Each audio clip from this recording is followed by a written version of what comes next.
Hello दोस्तों, सुबह के 8 बजे थे। सड़क किनारे फूलों की दुकानें सजी थी और सामने के सरकारी स्कूल में बच्चों की लाइन लग रही थी। इसी भीड़ में एक छोटा सा 12 साल का लड़का, आर्यन मिश्रा, कंधे पर स्कूल बैग, चप्पल घिसी हुई और आंखों में होशियारी। आर्यन को किताबों से ज्यादा साइंस की कहानियां और गुमनाम सवालों में दिलचस्पी थी। लेकिन उस दिन स्कूल से आते समय आर्यन घर नहीं पहुंचा। माँ सीता मिश्रा घर के बाहर खड़ी इंतजार कर रही थी। हर दिन आर्यन 12:30 तक घर आ जाता था, लेकिन उस दिन 1 बज गया, फिर 2, फिर 5। सीता भागते हुए स्कूल पहुंची। टीचर ने कहा, मैम वो 12 बजे छुट्टी के बाद निकल गया था अकेला। पिता प्रवीण, जो बिजली विभाग में जूनियर क्लर्क थे, उन्होंने फौरन गुमशुदगी की रिपोर्ट लिखवाई। थानेदार बोला, कितना बड़ा है? 12 साल। हो सकता है किसी दोस्त के घर चला गया हो।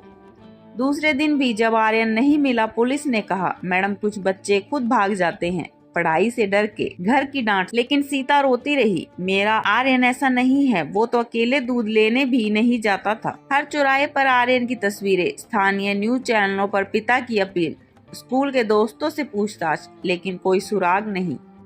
7 दिन बाद पुलिस ने केस बच्चा खुद भाग गया मानकर फाइल ठंडी कर दी। उन्होंने खाना बंद कर दिया। हर शाम मंदिर में जाकर रोती और एक बात दोहराती, मेरा बेटा जिंदा है, वो जरूर जिंदा है। 2 साल बीत गए, कोई खबर नहीं। प्रवीण मिश्रा अब चुप रहते थे। सीता मानसिक रूप से बीमार होने लगी। मोहल्ले वालों ने बोलना शुरू कर दिया, कहीं खुद ही चला गया हो या फिर कुछ गलत किया हो, पुलिस ने छुपा दिया हो। एक एनजीओ नवप्रभा सेवा स्थान मानसिक रूप से बीमार बेसहारा लोगों की मदद करता था। एक दिन सीता को बरेली के एक मानसिक पुनर्वास केंद्र में कुछ बंदियों की हालत पर शक हुआ। सीता के कार्यकर्ता वहां पहुंचे। पीछे की एक कोठरी में बिना रोशनी के एक बच्चा बैठा था, जिसके हाथ में लोहे की जंजीर थी। वो घुटनों में सिर दिए बैठा था, बुरी तरह दुबला और गूंगा सा दिखता था। वो देखता था, सुनता था, लेकिन कुछ बोलता नहीं था। सीता ने प्रशासन को सूचना दी। केस लखनऊ हाई कोर्ट तक गया। जांच शुरू हुई और फिर एक चौंकाने वाली बात सामने आई। उस बच्चे के बाएं हाथ पर RARV लिखा था, छोटी ब्लेड से खुदा हुआ। सीता ने अनुमान लगाया कि शायद उसका नाम आर्यन रहा हो। जैसे ही खबर चली, गोरखपुर के प्रवीण भागे लखनऊ। संध्या तो उस दिन बेहोश हो गई जब उन्हें फोटो दिखाई गई, जिसमें एक सूखा हुआ चेहरा, लेकिन वही नाक, वही आंखें, वही दाया कान पर पुराना तिल। सीता ने जैसे ही उसे देखा बोल पड़ी, आर्यन बेटा, मैं हूँ तुम्हारी माँ। लड़के ने धीरे से ऊपर देखा, आंखों में आंसू भर आए और उसके मुंह से पहली बार आवाज निकली, माँ। वो गले से लिपटा, लेकिन थर थर कांपता रहा। फिर कांपते कांपते बोला, मुझे वहाँ जानवर से भी बुरा रखा गया माँ। मुझे नर्क से कोई खींच लाया है, मैं बच गया हूँ। आर्यन, उम्र अब 17 साल, चेहरा अब भी डरा हुआ, लेकिन धीरे धीरे बोलने लगा था। डॉक्टर्स ने कहा, इसका मानसिक संतुलन ठीक है, लेकिन सदमा गहरा है। ये 5 साल तक किसी कैद में रहा है, जहाँ इसे न बोलने दिया गया न रोने। प्रवीण ने जिला पुलिस को शिकायत दी। लखनऊ में केस फाइल किया गया। FIR दर्ज, अगवा, बंधक बनाना, बाल अपराध, मानव तस्करी। अब पूरी जांच NIA और CBI के बीच भेजने की मांग उठी। आर्यन की पहली रिपोर्ट, उन्होंने मुझे आर्यन नहीं बंदा कहा। एक दिन NGO की साइकोलॉजिस्ट ने धीरे से पूछा, बेटा तुम वहां कैसे पहुंचे, याद है कुछ? आर्यन ने कांपती आवाज में बोला, मैं स्कूल से लौट रहा था, एक ऑटो वाला रुका, बोला तुम्हारे पापा का एक्सीडेंट हो गया, जल्दी बैठो। मैं डर गया, बैठ गया, फिर कुछ सुंघाया गया और सब काला हो गया। मुझे एक छोटे से कमरे में रखा गया। वहां और भी 2-3 लड़के थे, जिनके नाम भी नहीं थे। हमें खाने को सिर्फ सूखा चावल और एक रोटी मिलती थी और गालियां बहुत।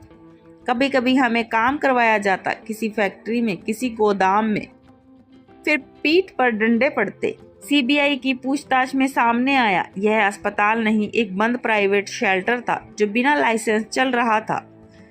अंदर 10 से ज्यादा बच्चे थे, कुछ गूंगे, कुछ सुन नहीं सकते। सभी को जबरदस्ती पागल बना कर रखा गया। हफ्ते में 2 दिन उन्हें गोदामों में मजबूरी मजदूरी पर भेजा जाता। उसके चेहरे पर मासूमियत थी, बोलता नहीं था और किसी से मिलने की जिद भी नहीं करता था। वार्डन ने एक बार कहा, ये लड़का किसी काम का नहीं, बस पड़ी रोटी खा लेता है। लेकिन असलियत थी, वो लड़का बोलता नहीं था क्योंकि उसे डराया गया था, पीटा गया था और कहा गया था माँ मर चुकी है। वो आदमी जो हर रात कहता था तेरी माँ अब तुझे नहीं ढूंढेगी। आर्यन ने एक दिन बताया, रात में एक अधेड़ उम्र का आदमी आता था। वो मेरे सिर पर पानी डालता और कहता तेरी माँ मर गई, अब तू हमारा है बंदा। फिर उन्होंने मेरी हथेली पर ब्लेड देकर कहा लिख RARV और मैंने खुद अपना नाम गोद लिया। मार्च 2019 में एक क्लिप मिली जिसमें एक डॉक्टर एक एजेंट को कुछ पैसे दे रहा था। पैसे लेकर वो कहता है अगले हफ्ते एक और बच्चा आएगा। CBI ने उस डॉक्टर को हिरासत में लिया, नाम गोयल, जिसने बताया हमें मानसिक असहाय बच्चे सप्लाई करने का मोटा पैसा मिलता था। इन बच्चों को कागजों में पागल साबित कर देते थे, फिर बाहर भेज देते थे। सीता का बयान, मेरे बेटे की आंखों में अब भी अंधेरा है। माँ रोज उसके पास बैठती, कभी थपकी देती, कभी कहती अब डरने की जरूरत नहीं बेटा, अब तू घर है। लेकिन आर्यन अब भी दरवाजे के पास बैठता, सोते वक्त रोने लगता और चिल्लाकर उठता, मत ले जा मुझे, माँ को मरने मत देना। CBI की रिपोर्ट, NGO की तफ्तीश और आर्यन की स्थिति को देखते हुए केस को फास्ट ट्रैक कोर्ट में भेजा गया। डॉक्टर गोयल, मानसिक पुनर्वास केंद्र का संचालक, अशोक सेन, बच्चों की तस्करी में शामिल एजेंट, 2 सहयोगी, वार्डन रमेश और कमल, चारों को कोर्ट में पेश किया गया और उनके चेहरे पर खौफ साफ दिख रहा था। जज की पहली टिप्पणी, यह मामला सिर्फ अगवा या बाल अपराध का नहीं, यह मानवता की नींव को झकझोरने वाला अपराध है। 17 साल का दुबला पतला लड़का सफेद कुर्ते में धीरे धीरे खड़ा हुआ। जज ने पूछा, क्या तुम बता सकते हो कि क्या हुआ तुम्हारे साथ? आर्यन ने कांपती आवाज में बोला, मैं 12 साल का था, स्कूल से लौट रहा था, ऑटो वाला आया, कुछ सुंघाया और मुझे सब कुछ काला लगने लगा। जब मैं उठा तो कमरे में अंधेरा था, दीवारें गीली थी और वहाँ 2 और लड़के थे, एक गूंगा एक बीमार। हमसे रोटियां छीन कर खिलाई जाती थी और किसी की भी जरा सी आवाज पर डंडे पड़ते थे।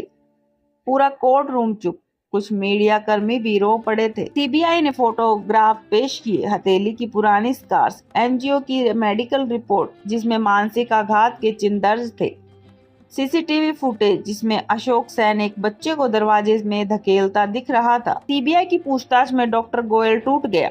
हमें पैसे मिलते थे ऐसे बच्चों के लिए जो बोल नहीं सकते, लड़ नहीं सकते। NGO वालों को दूर रखा जाता था। कोई माँ ढूंढती थी तो थाने वालों को पैसा देकर केस ठंडा करवा देते थे। ये सब नया नहीं है साहब, ये तो सालों से चल रहा है। सीता पहली बार कोर्ट में गवाही देने आई। उन्होंने कहा, 5 साल तक मैं हर रात उसकी तस्वीर से बात करती थी।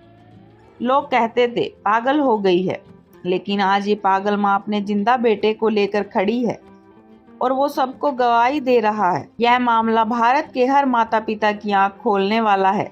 एक मासूम को 5 साल तक अंधेरे में बंद किया गया, उसका बचपन छीना गया, नाम तक मिटा दिया गया। डॉक्टर गोयल, आजीवन कारावास प्लस 10 लाख का जुर्माना। अशोक सेन 20 साल सश्रम कारावास। दोनों वार्डन 12-12 साल की सजा। लखनऊ पुलिस पर विभागीय जांच। आर्यन को 25 लाख मुआवजा और मानवाधिकार कार्यकर्ता प्रशिक्षण में विशेष स्कॉलरशिप। 6 महीने बाद आर्यन अब अपने परिवार के साथ है। उसे स्कूल में दाखिला ले लिया कक्षा 10 से और हर रविवार को वह NGO में छोटे बच्चों को पढ़ाने जाता है। वहाँ एक बोर्ड टंगा है, सीता आश्रय गृह, जहाँ हर खोया बच्चा फिर से जीना सीखता है। जिसे सबने मरा मान लिया था, उसने वापस आकर न सिर्फ अपनी माँ को जिंदा किया, बल्कि उन बच्चों की आवाज भी बना जो आज भी किसी अंधेरे कमरे में रोटी के लिए रोते हैं। दोस्तों, कहानी अच्छी लगी हो तो वीडियो को लाइक करें, कमेंट करें और चैनल को सब्सक्राइब जरूर करें। धन्यवाद।